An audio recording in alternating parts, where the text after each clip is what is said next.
Welcome to our channel. Today we how to connect Illustrator SVG to After Effects animations step by step clearly.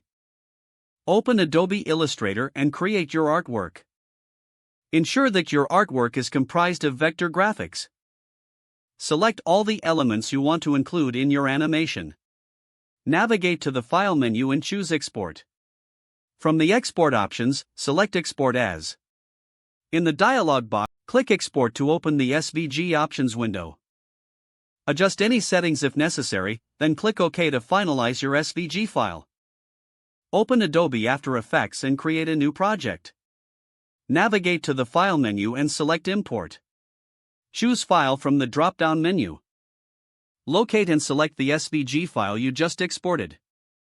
Click the Open button to import your SVG. In the Import dialog, choose Composition and click OK. This creates a new composition containing your SVG artwork. Double-click the composition to open it. Here, your artwork will appear as separate layers if it was grouped in Illustrator. Select a layer to animate. Use the transform properties to apply animations like position, scale, or rotation. Add keyframes to create dynamic movements. If needed, adjust the ease in and ease out for smoother animations. Preview your animation by pressing the spacebar. Make any necessary adjustments to timing and effects.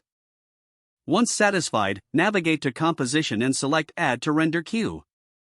Choose your output settings and specify the file name. Click Render to export your animated video.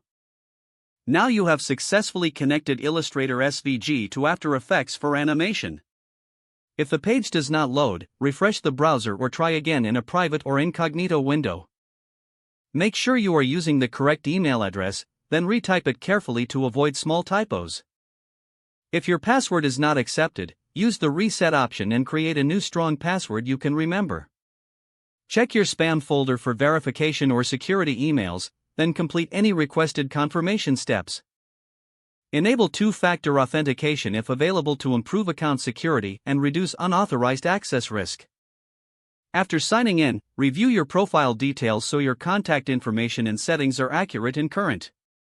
Don't forget to like this video and subscribe to our channel for more step-by-step tech guides.